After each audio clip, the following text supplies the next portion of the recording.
first kura. Number near 0244 912 100. 0244 912 100. Kumase Fade man Pontin Kwaso and on 0544 684069. Mama ya monkwa dani onzampa ye jeni ongalicious abe wa ha promo ampa mambia makwa fa han ni ede dipa ma na zen dimzi watwini mu a onya no ho chebre 4 million worth of cash and prices ene edi aguso ongalicious onga utopia sesia no paper na beton secret code bi ho bom na fakwa star 713 star 27 hash na esi edi amount ye hweguma kopim busumi jula ni de toso edu enum utie na wudi nkurimi se ewi atajufo wa wate denne yam vita abata no munso mu o sesia obata person ba ho ya akono ye fe no ye purupura kama no yam vita eno anare be mankura no sesia nkura dina no pa wi enum na oyekutu fefefe ye waburo de ye omo de ene esa wo atoko de sa nwumakuo wenti anopa no nsi akase bo aye krado ene amuti ye osajufo amu atofuri pani nana udi ahenkan kwame yeboa achenkwana na minumbremu enafi ajuwa yeboa eje afeka sebo no nsemo enie abaya so yi ahwanmasua so no edi nsem bia pedwade wo kanyira ne se abai baye nsakraye bi ana obetu anamo bi e wo nmasua mu a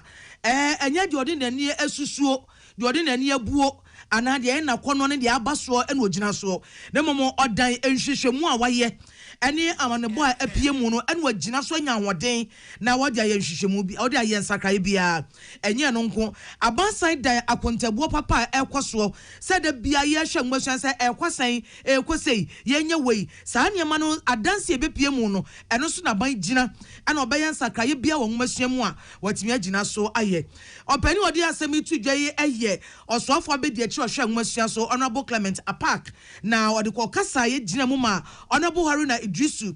ewo dwumade kese bi a waye na waye nhwehwemu awie no wodan nhwehwemu no emu amane bo no adie eye National Schools Inspectorate Authority wo mo nhwehwemu o maye ewo Ghana Accountability for Learning Outcomes Project anase Gallup wo mo nhwehwemu o de besemfie enum na yefa enwasua hu no wodan nhwehwemu ni mu amane bo adie no ana honorable Apak de asemoi ekwotu edwa na de o kyenya ne se sa emfie numu enhwehwemu o maye ama akwanya ama otimi ahuniama bebrebe eti sa nhwehwemu ni adanse afiri mu no eno na ye abanyina so eno watimi aye nsakraye bia ewo enwasuam wase Gallup won nhwehwemu o ye no emo otimi hunu se enwasua no ekwasan enhyehyeye abanya aye ne ekoyie na ehifa na kwan da ntokrontokro da esese etuatua no ede na hia anamo ban na esese aban etu na animu ya ne nyina ka ho bi eno wawie di mu amane bono aba betu edwa na okyeremu a se aban betimi anya na nisuade hunu ya owo se nmasua beye yie na begina bra ne wo Ghana no se beba mu a wodan nhwehwemu ati se ye firi se na ya danse na aban timi hu se se aha nkoyie anya mo bi hamu yantua tokro wei yamfa wei sha aban dan sa danse no data no eno na aban gina so ma na hoden eno atimi ahwe se ne nmasua no ye ni sei ana ye ni sei na nya sabi odi na ni abuo se na jama ye ni sei be ye ne wo bi hwehwe eno obi adwenkyere da bi aban edan hwehwemu adanse apie mu eno agina so asakra enmasua mu. Today's event, as we have witnessed, is significant for a lot of reasons. Is that it marks the culmination of 5 years of systematic monitoring, evaluation, and learning under the Ghana Accountability for Learning Outcomes Project, Gallup. It provides us with an opportunity to assess the progress made, identify areas requiring further attention, and indeed we have, and to draw lessons that would shape the next phase of education reform in our republic. I would argue that most importantly, it reminds us that meaningful educational transformation is achieved not through assumption, but through evidence, accountability, and continuous improvement. Fellow educators, education remains the single most important investment any nation can make in its future. I don't think anyone can dispute. Yeah, anuachi ni party ne ka say honorable Clement Apak and ye nwomasua soafo abediechi no no ka say wie no and National Schools Inspectorate Authority penny oda womo ano Professor Tahiru Salifu Azeko wano so kasaye and wadi to just say sa emfie num pense mu oma ye ayen hwehwemu atietiemu na womo edi mu amanebo ebei ade ba ko ma hunu pa ne se womo sa ban bomoden wonwo hwemu aban toto niema nanso se ne benya adan enkonwa adesua ho akade no eno na sese abaye ha kese pa ba ko a etwintwan enwomasua anemu.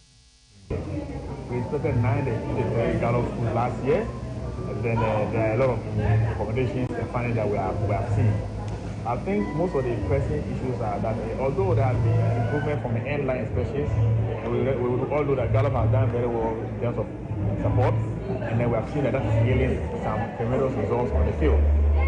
But there's a few issues that we think that we need to resolve, especially once we have this quality of education that we are yearning for in the country. One is infrastructure. Infrastructure has been a problem, and especially furniture. With our furniture, how can I learn how to quality education? So we think that this finance will want the government and donors and partners support and see how best we can get infrastructure, get furniture for this school. I think I still lab and also library are also other important things that we think these schools will need. We are the Inspector General, the National Schools Inspectorate Authority, and Professor Tahiru Salifu Azeko. Ghana Mampani, His Excellency John Dramani Mahama, so Atinabegem, National Security Council, on Titania Wadano. Nanu hoya Antoine kan koso na sam ya to man Ghana otwadi ampon kwami to trobo so to so ba wia eja bible no kura aka so no nim de ye no ye ma ne ma to nyame kura so acha aka ne hontam se ewiase tetete da we no wabre so ene odi nsuo esa asase na ye pen so pa de nyakopon se ensuo on fence asase bi ne mum odija mo fire and whatever be share. Intin kenso de nyame to ne sa abre mu a na ye nhira e de ma oman bia eboa ma no bayaba eboa ma wie ma ye kama eboa amasabe ye kwaye nso aye fe eboa ma ye dua bibia fifi yie de nya bia die nya hoden atena sase so abobra bopa raje wukwa ma ye abrempon yie nanso ye de etiri anye ye yesu ane ye benti enzo yito a sabi enhire wa kire senkensa kano na adane no me e de aman na anu de yini ti wo enkrankopua mi de amanfo keka so oman abakwasem ebinsi da se enzu ato na yire na obi ampotimi pienko adwuma na afa nipa beye aduonu ase edumiensa ne akire akwakwa awra wosem de zanse wiaje nso ni pani aduanti ye man pani His Excellency John Dramani Mahama say ai one trawo amasabe atamen shisa into ati National Security Council ono anga say otitani odano ehwe enso ni to oye akire no ensu so enyama omen ede ne ebetimi ayo kwan be ne ebetimi afa so asi ano kwan a enkoba se enso ni kotobie ma yanom yede yensa ebegu yetie mampani kire ma ansampo ne nsuo ni beba no na aban a wono dan no no odi ka te anti-flood task force a mudwumade ni se nsuo tokese na ekoba se ede oyone kese bebre ya yebetimi asi ano kwan na omuhwe ye no de omahu bi ni se Ghana fo nso sorry eto da bia yeduebo omu se natural disaster onyame na ato ni nsuo onipa ntimi si nyankopon kwan nanso hwe efi bola gwata emu asisie ni nyina ka hu binti ena hawa na ano deni sei eba yeso enu nti manta mako enso a enso ni di mu akotere pa no abaya His Excellency John Dramani Mahama dano no emene ni akọ ho anu kranti na wochena ye national clean up exercise a ye de be yi monchimonkam aprapra krom abomodi ase enwura sisi gwata no yebe ni nyina ede afiri ho no mampani se one na bad nyoma egu akwam sira bia daachi bi enso ni to de edimpo chinse ya ye hu nsunsu aso boni sei e Ghana for so. Ask the army to get involved in the flood mitigation measures, and then also NADMO and others are involved in relief, spreading of relief items. And so we want to look at what's been happening so far and what the measures we have to put in place going forward would be. Of course, we set up a task force before the incident occurred. They did some limited work in terms of dredging some of the waterways, but I mean, the amount of rainfall that fell this time, it was very difficult to contain. Happily, the Minister of Finance has released some money from the contingency fund for us to be able to finance the mitigation measures going forward. We might not be able to completely eliminate flooding because it's a natural disaster that happens not only in our part of the world, it happens in other areas, but we can minimize it and make its effect less disastrous like what happened. In this particular case, all countries from Gabon to Cote d'Ivoire reported flooding. Na sesa enso to de nya Ghana nkwa na nyaye Gabon fo Cote d'Ivoire fo wom so msa kom de na ye be de betima ye bia se enso to bi mu pa enso aso bone no enu ba bia edu ye mampani sa de to su bi mu se sisi de omabo modern a ememmea a sebe enyoma se ye no wom guso eye se de be ya e betima ma enyoma se gane na so bi ensem we se nyina Salamat kuku apentel na nadaruma odifra bankasim ebreye ya to akasie no eso sa wukọ mrase bedwamu a committee ya hodo bebre na wo public account committee anase park pani odano wonu asa ya mrase bedwani ohwe atiwa east abato mpehia so honorable abna osei asare onu no wakasei wose sa wukọ mensiria assembly mechia metropolitan municipal and district assemblies no a wo mu se abanchwa sika kese ma won so onfa mo ho akonhoma enhwe mensini so na so da bia no ye omu be afeni be so bebu nkonta no sika sam ntabuo no eyabasa niam bebrebe enkoyie na wo mo bodwa bitu nsa frɛ no kwakasa wase na saa adwabo no 2025 Public Financial Management Compliance League Table ho dwumadie no kwakasaye ewo ase na no odi atu jase se wo hwemu a abankra sika ya wo twa ma district assemblies no afi 2025 otumu wodi bi kan ma kese sania ebebo kwan ya tumma empumtuo akwaso wano na enso afi be so na bekasa district assembly emebu akonta no omo ba sabi basa sikani ya de ma omo no ubisa we ye hunu bia we fa ye koyi sika no fa he chese wo hunu bia tie ne nkon ekwa akosie na eno na honorable osei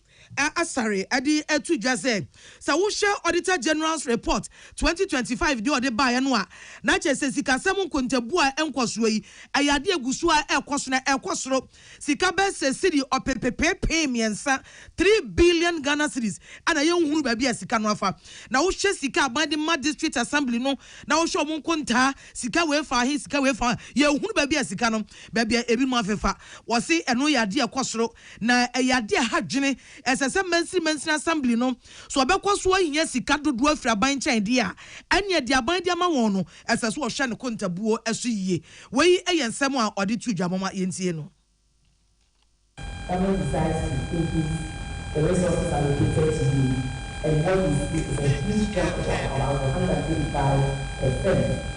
in inflation under the PCA presentation report. Government paid about 3 billion for, according to the Auditor General's report for 2025, government paid about 3 billion and the infraction grows from 2 million to 134 million. I remember our engagement with one assembly. The assembly mentioned that on one particular day, they went in to the bank, take out 400,000 Ghana cedis, and then they used 150,000 Ghana cedis on that very day to pay for fuel. They paid for fuel to the tune of 150,000 Ghana cedis. We are required to say Mrasebedwani ohwe atiwa east abato mpehia so wonu asusu ye chairperson Eda Public Accounts Committee of Parliament Honorable Abna Osei Asare Opania wa yeso for hwe apomdin sam so wo mem ha enso ayonu nyamfo kwabena minta akando na wono so di asembia babetu dwa se Ghana fo be kai a enche bia kane mampani hisasrasi na nado danko akufuado adudi obedi mampani no wo se omaya yetimu no sabe apondin semetura bia na agensrepe se wutira anye yie na du kopia ya asabia na wo so ba itrewa na ga se no bed udi agro ye do no bed tim keja to na akro no sa na watwetwa mu video bia na edi ntre ha ya ye nua ba wo to nwum de Miss Bay I am 16 years what the ba odini nua ba ekwa ya asabia odu wo yes no bed sa wo so ati no bed na no ga say nwum no nim say asema ehia pa a ekoso enti ye de no bed tim keja to ni nua ba no wo kro no wawu asamasi engineer ba konso side no kolebu no bed 37 no bed ya no bed on team woko tinana de dan kwagu for the yes say ene ese da be a ohyew ama ayasabia kesa ti se G kolebu 37 region ehon kro ne ba no ene mansini biara yamomodi se be sia ayasabia ba kodia ho into to di agenda 111 say achim dan say omudi akopie mu achim asubua agesa asase yantam hospital bagayam wodi atintim su ho emiamia bebre eobi na so Ghana mpanifo de asema mu nim sesa ba we hye bibia ase no wa nwie ne eto abayi nipe adeko na kanguram oyo mampenda da je kufo obon wode so de affordable housing ba bepem ne ebia kanguram o mampeni osa ba biem John Dramani Mahama wo hye school L school ase E school E building ezo eta kanguram tinanado every so no ye hyenkom se kai akanguram international primary school we so ba kanguram enti ba pem ne ye hu de akwa na eba menemo ka sei oronyamfo kwabra minti akando sei aban agina tukuo akwa akwotena se no mo tena se no o me se agenda 111 no ayasabia makomako oha ene edu baako no o mayimu aduasanum pe no eno mba be wie na no nche se de aka no wo monye wo mu chichem o mu ye ne kakrakra na ye ntie se de kwabra minti ankando ono angasa kire sem no mi kire na hye dwafo. We are supposed to phase them out. And so Cabinet has taken a decision to invest in the first 35 districts or facilities. And the criteria we use in selecting the first 35, which Heman Lower Dentura district or project is part of the 35. And so we look at the level of completion, we look at the need of the people in the area. So in some cases, there are no district hospitals within the catchment area. And then we also look at the regional distribution. So at least we have at least a facility in every region. So these are the criteria we use in identifying these 35. And so these 35, we are concluded on, government is going to invest in it and complete. Oronyamfo kwabra minta akando ena mote ne se okasa no no se abanzo enya ayena dwen se woni eye Christian Health Association of Ghana a eba apondin sem wo memu ha sabe o ma ese kukrumuti o sa no bopa enye yi no eba koso a akasa esi aginaye ne aye kombizo betumi afaso aboa apomudin ehon hyehye. Another strategy is also to bring what we call CHAG, Christian Health Association of Ghana. We are not into competition with CHAG, we are in partnership with CHAG. So government pays for the compensation of workers at CHAG already. And therefore what government has decided is that if CHAG is interested in any of these facilities, we welcome them and then we will give it to them for them to complete and then run, because it's non-profit organization. And then the third one is the pure private sector. The private sector can also be invited. We'll sign an MOU or a contract. We can do build, operate, and transfer, so that we'll not leave any of these facilities to rot away. Said ye ebeya de papai ayasabie oha ene edu bakui amprontetin se kwano aban ewo adwen papa efa ho. We abusia for mu tie kasebo efipi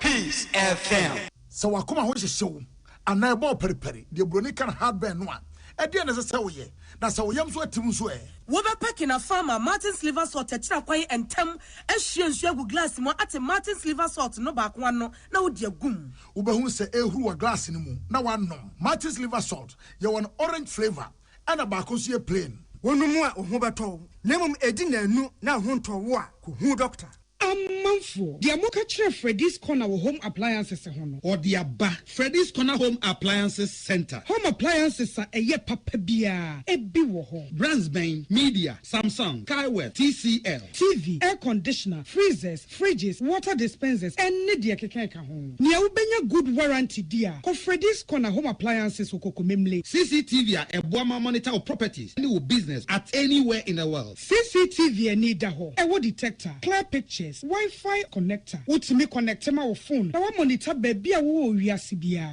Freddy's Corner Home Appliances Abeka Freddy's Corner a Joshua Hodwa or ton phones any a home accessories no. Fresh 0544 959195 and 02079373323 and now so Brako Komemle City Light in Chehwa. Na ya can discount any achadia. Ubetiasie. Freddy's Corner, home of authentic home appliances, phones, and its accessories. Herbal and Alternative Medical Hospital Bena Black History and War America, China, Africa, ne Ghana and Penifua Bonabaso say, or say a real man for Tiapopa. Amin Scientific Hospital. I had a sabia, or one Fidian was so, Yawudaswa, and Fidian Chiro Yadi, Nanua Sanso Sao Yadi. Amin, expert or one croyaria, one run wenam. Now, what doctor for near nurse for so, or what's ma? Amin Scientific at the herbal, homeopathy, naturopathy, and reflexology, na, as Sayadi. So, one I will pay, and I are ready to say, Yamia Dumunti, Yaria expert. Amen Scientific Ebabwama inshallah what to. Now on sweat the dance said the Ghana for near brochure for be dear dance no. Accra, Amen Scientific Ewo Dome, Oben Flats, and Alashibinso, our Klagon, Eben Shaman Road, Underbridge Ope. Our Krabata P. Frey, not sure dear Ben 0245 275254 and 020-722-9505. Amen Scientific Herbal and Alternative Medical Hospital. Allow Shafi, Nyamene Yaresafo. Peace FM. Tune it in, turn it up, Peace FM, and rip off the knob. Yeah, ebusia ya mamu akwa ba yeto akase no so. Senya Ghana na no ye huna mane ho mane trofo ya osuo to ye jiri ye sabi kun nipa sai niema jiri adan ema ensuo tibi fa aka kase koye no. A Nigeria for nso so ahunu bi. Ebi yeso ma na no osuo to.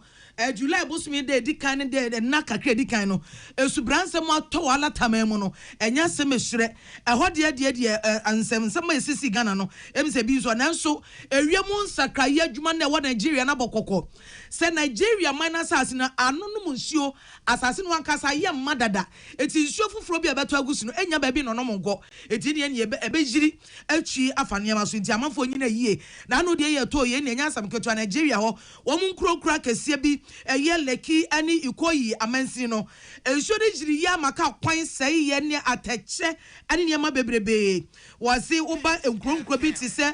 Ogun State Lagos Bayelsa ho no so de wase ho na sisi de ne enyan se osuo no sai jegu mu a ene enya asam ketua Matthew adwuma wa Nigeria si ensuo egu wiem a etwen ate egu Nigeria man so no enya asam wada fom bosome July mu ene yanko agudie mu nsema eno nyina ne se World Cup ekoso ewo Mexico Canada na US emu nsam de eche otwe wonwi yedimo obi red card na mampani owo America fra FIFA for say hey na muni pa mo no red card unti America for your top player no come on Montesa no na FIFA mampani wa fa referee no Jack uja say red card na de man no M1 team no unti Montesa no ampani ampa na referee so assistant say red card in your twem kona kokobo enti na Belgium for say sa je say wo America there why you so nzuro bi awiase ball nso ye mu obi red card a mo man penalty mi frɛ say yensesa na wasesa ye be hyɛ pa o mu hyɛ mako ennan say na kom so be show mu 2-1 no Trump hu ahinti ye hyɛ mo nan ye mama te ba ko pɛ ne mama che say mo top player no kra no ye so ne mu a ye be posa no party say champion enti no ya hyɛ wi ana events Argentina and Egypt nso boboyi Egypt nya bobi na fi bobo kekere pese waje tia Egypt ye twa Mo Salah ewo 18 yard osimehun sumehun come on play on na da kwa kwahye Egypt fo na Egypt fo nso sabe mpredua sa enya akwadworo na bon na mabon a wa hye obi ekam yenu akasima beye ensia kodu na boy yapon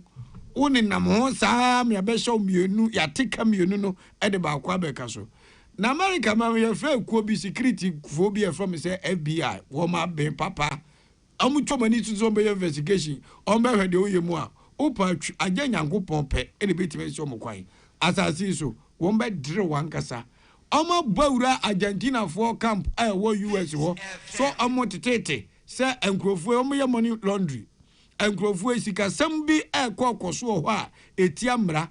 na Ghana ha ye wo no ye ball bo a ye bo no say ko ba si o we akwa giska let fi be discussion so ho let fi be tim ko ji 100 Ghana yankwa ji fake penalty ntia obi na obi nko relegation na obi tim ngu ye mafia we ya ye si FIFA fo nti ye nkoma sem ana bia for the FIFA 4 au FIFA 4 for one ampani ampa omo Baura Argentina for come say come on what is FIFA yes mo ya money laundry mo ya fraud na ade be investigation so ma pia FIFA 4 gu ba bi gu am no mo ka say eja gu Argentina for chem e wo America mamu ho a ye ne de akire ye hwere ba kopiem na de ho amane nso abre ye natiefo e wo afidikasi eso we abusuafo ka se boy de bre mu no asi ye ne amote ye ne anopai ya juwa ye boa ejei ena nana ahwo fedua achenkwa nana menu bre mu osajifo amu adwofo repani nana wadi ahenkan kwame ye boa muntie Lawson Herbal Center ye de mase by 20 remover onse ye de mase KK Proud Roofing eja apra yami nhyirawo Onga ozi ilele ongalicious aben wa ha promo yam vita ata sanyumakuo wei ene boy chidom ye twe ho aba enkrata mu nsem ye be wusum papa